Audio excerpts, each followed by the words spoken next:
Today we're talking about IT onboarding. This is a topic that you have to deal with no matter what in modern business. And even when you onboard yourself, if you're a solo act, or onboarding your very first employee or contractor, this is going to be something you'll have to do. So this is a pretty standard process and something I'm glad to cover this week, and then we'll do IT offboarding as a follow-up here. So before talking about the flow that we're going to put together here and some of the best practices that I have in mind, I want to talk first about this question of centralization versus autonomy. Now, if you're a small organization where you have effectively one department of people doing things, this probably doesn't apply as much. But as you grow, there's going to be a question about when to centralize and when to allow departments and maybe even in some cases individuals be autonomous. And I think there's advantages to both. So I had ChatGPT create a little graphic for us here. Kind of does the trick. I will include this in the notes, but it's not quite what I'm looking for. But the idea being that you will replicate functions if you choose autonomy. So having multiple departmental admins to manage IT resources ends up taking up more space on those people's plates rather than having a centralized IT or a centralized HR. And at different stages of growth, you want to centralize those things, but you also want to allow departments to have some autonomy. And where this really comes to the fore is in a highly centralized culture, you have the standardization and the process management, but you also don't allow people to experiment and iterate very quickly with new products, right? Similarly, in the autonomy zone, you have a lot more chaos across the organization because you have different admins going in there. This is where you're more likely to have security concerns, data breaches, those kind of things, which is why most large organizations will tend to centralize this. But what I want to offer is that there's a hybrid approach where you have centralization in the things that are actually standardized and that people have actually chosen to go deep on. And then you have autonomy in the things that people are still trying as they build new processes within their organization. So an example of this would be that the HR system or the system where everyone manages their email, their company email addresses, that's a good case for centralization. But a new diagramming tool that one department is using to engage with customers, that may be something that you want to allow for some autonomy. And what you want to do is take those new processes and put a timer on them and say, hey, while you guys are experimenting with these platforms, we're just going to let the department manage that and run it.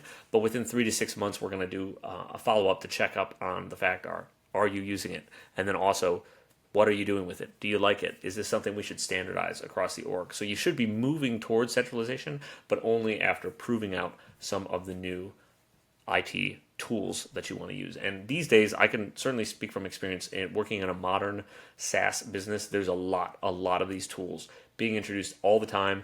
New things come in, old things going, and you want to have a good way to trial these, but then move them into the actual rotation of centralization. So like I said, I'm going to include this graphic inside of our final diagram here. What we're going to do next is go straight to the flow. And I'm going to focus on the way you think about this centralization versus autonomy in the actual flow diagram. Okay, so this is a pretty simple one right here, but what I want to show is that we basically have a Russian doll of checklist here for the employee or contractor to go through. Now, it's important to make sure that you have these processes in place for contractors too.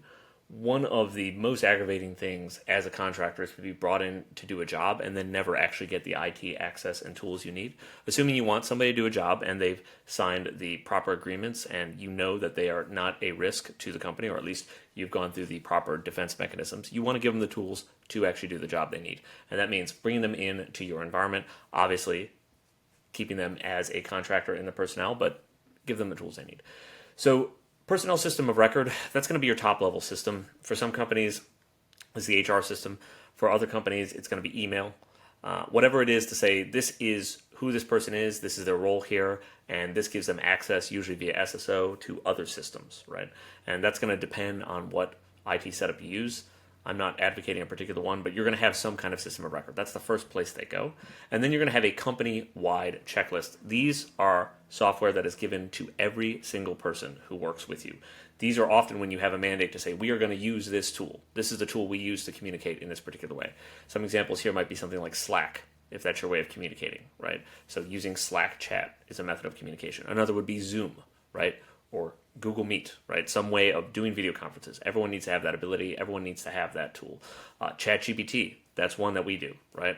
ChatGPT is for everybody. We want everyone to be AI enabled in what they're doing, and we want them to be able to feed off the shared company knowledge base within ChatGPT. So that's something that's on the company checklist. And then you have a role-based checklist. So this might be something that's provisioned at the central level, right? So remember our centralization versus autonomy. So we're still at the central level, right? But this is role-based. So if you're on the sales team, we're going to give you access to the CRM, which is controlled via the centralized IT department, but we're going to give you access based on your role, based on what you need for that. And then the last piece we have here, the last part of that Russian doll is, do you have some kind of department onboarding? So does your department have separate IT systems that they manage on their own? And inside this role-based checklist or the company checklist, you may actually have departmental systems. Like the CRM is often thought to live with the sales team or whatever your go-to-market team is, but that's still something you can manage up at the IT level. And what we're saying now here is, the department may actually have some systems that they want to onboard you with. And these are those systems that we talked about that they should really live there in that department zone for 3 to 6 months, maybe a little bit longer if you've got a longer trial period. But we're trying to say they're not going to be centralized until we know you fully adopted them.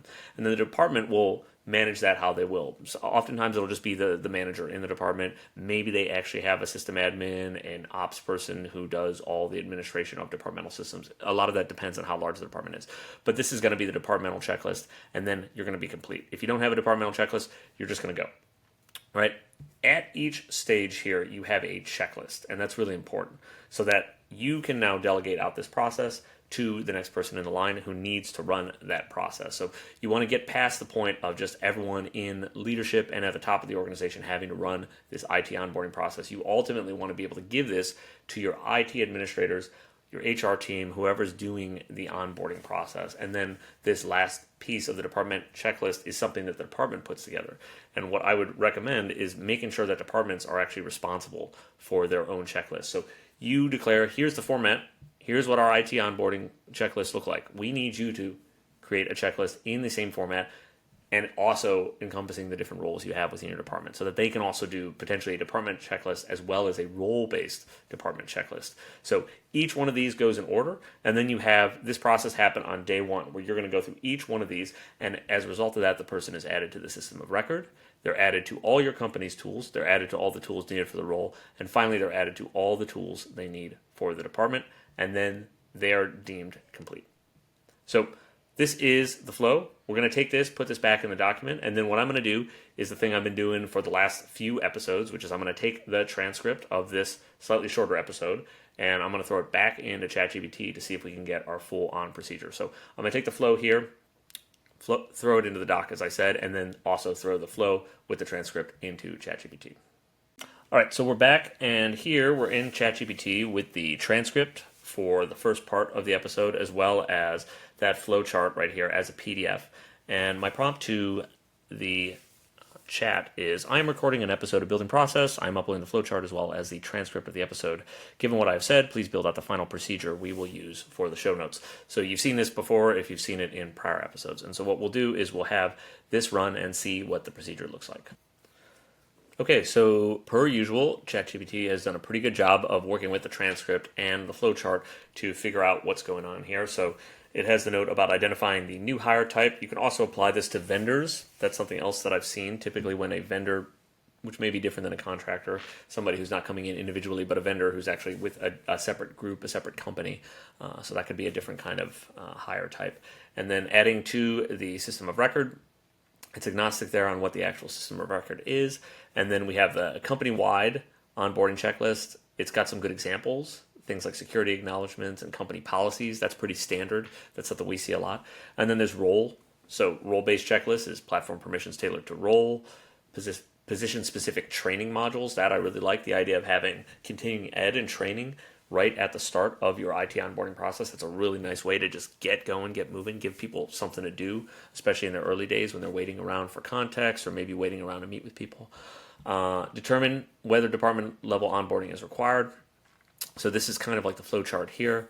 And if they do have that, you can complete the department specific onboarding checklist. And this is good. It shows that you can also assign a mentor and access internal channels or share drives. So this is stuff that's really good for the department to do, to say, hey, here's how we operate around here. That might be a little bit different from the company-wide approach, and that's just going to vary by department.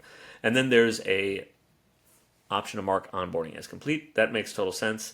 And ChatGPT, of course, offers some other options, but I'm not even going to update this because I actually think this is a pretty good one. So what we're going to do is take this and copy it over to the show notes along with the flowchart and the centralization versus autonomy graphic, and then I'll put that out with the show notes. So let's do the copy, and then we'll finish up with the show notes here. Okay, so we have the show notes here ready to go. We've got the graphic, the flow, and then the final procedure right here on the last page.